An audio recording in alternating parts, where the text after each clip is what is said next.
ना लड़िया कर तू में ना मैं ब्याह करवाऊं। तो ही गाइस, जैसे सपना और कालू की एक फ़ाइट चल रही है, जिसमें कालू ने एक अपनी वीडियो बनाई थी जिसमें वो सपना को कैरेक्टरलेस बताया उसने, और जो अपनी भांजी है तनु, उसके ऊपर चोरी का इल्ज़ाम लगाया था और उसने वो वीडियो थोड़ी देर बाद ही डिलीट कर दी थी। अब उसके बाद सपना ने भी बताया है कि भाई तुम मुझे कुछ भी कह लो, लेकिन मेरी बेटी के लिए तो कुछ मत बोलो, और जो ये बोल रहा है ना कि मैं जिस गाड़ी वाले के साथ गई थी मैं उसका प्रूफ आपको दूंगी। अब भाई जो इनकी सबसे बड़ी बहन है सुनीता आंटी, अब वो भी इस लड़ाई में कूद पड़ी हैं। उन्हें लगा भाई अब मुझे भी तो आना चाहिए ना, कुछ व्यूज़ तो मेरे पास भी आने चाहिए। तो पहले वो एक वीडियो बनाती हैं जिसमें वो कहती हैं कि आप सब मुझे कमेंट करके बोल रहे हो कि आप घर की बड़ी हो, आप समझाओ इन लोगों को, आप समझाओ। तो मेरी कौन सुन रहा है, और किसी के कहने से कोई कुछ भी नहीं करता है। और जब मैं बीमार थी, जब मैं हॉस्पिटल में थी, तब मेरे साथ कौन खड़ा था, तब मेरे से कौन मिलने आया था, और किसी ने मुझे फ़ोन तक नहीं किया था। तो आप मेरे सब वीडियोज़ में, मतलब मेरी जो जितने भी व्लॉग्स होते हैं, आप उसमें सपना का नाम क्यों लेते हो? मुझे सपना से कोई मतलब नहीं है, वो अपने घर में कमा खा रही है और मैं अपना कर रही हूँ, मुझे उसके बारे में कुछ नहीं बोलना है। पहले उन्होंने ये वीडियो बनाई, लेकिन उसके 2 घंटे बाद ही अचानक सुनीता आंटी को अपनी बहन की बहुत ज़्यादा चिंता होने लगी। फिर वो उसका बोलती हैं कि भाई मुझे तो उन्हें लगता है ना कि अब कालू मेरे लिए कुछ ना बोल दे। तो उसने अपनी वीडियो में वो बोलती हैं कि भाई कालू ने बहुत गलत बोला सपना के लिए, ऐसे नहीं बोलना चाहिए था, अपनी भांजी के लिए भी उसने इतना गलत बोल दिया, और कल को तो ये मेरे लिए भी बोल सकता है। अब हम किसी की ज़बान थोड़ी ना रोक रहे हैं, ये मेरे लिए भी कल कुछ बोल सकता है। और जो लड़ाई थी वो तो सपना और अरमान की थी ना, तो इसे क्यों गलत बोला है, और इसकी भी बेटी है तो इसे ऐसे नहीं बोलना चाहिए था। अब उनको टेंशन हो लगी अपनी छोटी बहन की, क्योंकि लोगों ने बहुत सारे उनको कमेंट किए हैं कि आप अपनी बहन का साथ तो दो कम से कम।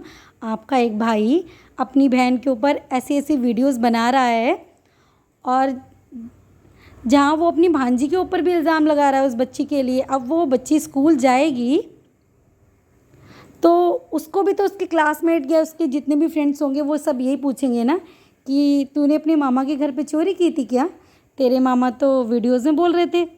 तो अब वो किस किस को बेचारी क्लैरिफिकेशन देती फिरेगी कि मैंने ऐसा कुछ नहीं किया था। तो अब सुनीता आंटी बोलती हैं कि भाई मुझे बहुत टेंशन हो रही है अपनी बहन की। मैं तो सुनीता सपना से कहूँगी, वो अपने आप को अच्छा दिखाने के लिए सुनीता आंटी कहती है अरे मेकअप तो आजकल बहुत दुनिया कर रही है, इसके मेकअप के ऊपर क्यों कमेंट कर रहा है तू, आजकल मेकअप तो बहुत लोग कर रहे हैं। तो सुनीता आंटी कहती हैं जब उसने अगर कालू ने गलती करी है तो उसे माफ़ी मांग लेनी चाहिए, और सपना के लिए एक मैसेज दिया है कि तुझे चिंता करने की कोई ज़रूरत नहीं है, छोटी मोटी बातें में तो बहनों बीच में चलती रहती हैं। अगर तू मुझे आधी रात को भी आवाज़ देगी तो मैं तेरे लिए तो भाई अवेलेबल हूँ, ऐसा थोड़ी ना है कि तेरा कोई नहीं है।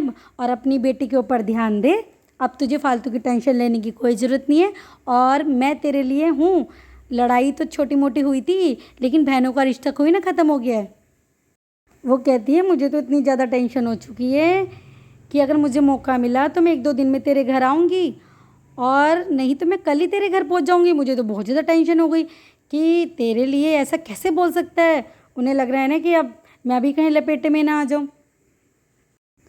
तो गाइज़ ये लोग वही लोग हैं जो अपने घरों के, मतलब जो घरों के बीच में छोटी मोटी बातें भी होती हैं ना, उसे अपने व्लॉग्स में लगाते हैं, और फिर उसके बाद जब लोग इनको कमेंट्स करते हैं तो ये बोलते हैं कि हमें ऐसे बैड कमेंट्स तुम क्यों करते हो।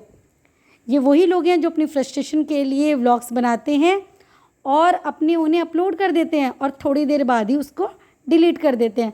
अरे जब तुम्हें इतनी फ्रस्ट्रेशन हो रही है तो कॉल पे बात कर लो, एक दूसरे के घर जाके बात कर लो। इस तरीके से तुम सोशल मीडिया पे क्यों लड़ाई झगड़े कर रहे हो। और फिर जब लोग तुम्हें कमेंट करेंगे, क्योंकि लोग वो देखते हैं तुम्हारा ड्रामा, तब तुम कहते हैं हमें ऐसे क्यों कमेंट कर रहे हो। ऐसे ही सुनीता आंटी ने अरमान के लिए एक ऐसी वीडियो बनाई थी कि मेरी बेटी की शादी में ये नहीं आए ये वो, और किरण के लिए भी उसने एक वीडियो बनाई थी कि 7 लाख रुपए लिए हैं। फिर उसने थोड़ी देर बाद वो वीडियो डिलीट कर दी। सपना ने भी एक बार वो कपड़े दिखा रही थी जो वो अरमान के घर से लेके आई थी, वो वीडियो बनाई फ्रस्ट्रेशन में, लेकिन उसको डिलीट कर दिया। ऐसे ही रहा इनका भाई कालू, उसने भी वीडियो बनाई, फ्रस्ट्रेशन निकाली अपनी, क्योंकि अब तो वो बहुत चैनल पे छप चुकी थी वीडियो। आप डिलीट कर रहे हो तो क्या हो जाएगा, वो बात तो उस तक पहुंच चुकी है ना। उसके बाद जी आप वो वीडियो डिलीट कर देते हो, तो आप अपनी ये फैमिली ड्रामे दिखाते ही क्यों हो, ताकि लोग उस पर उंगली उठाएं।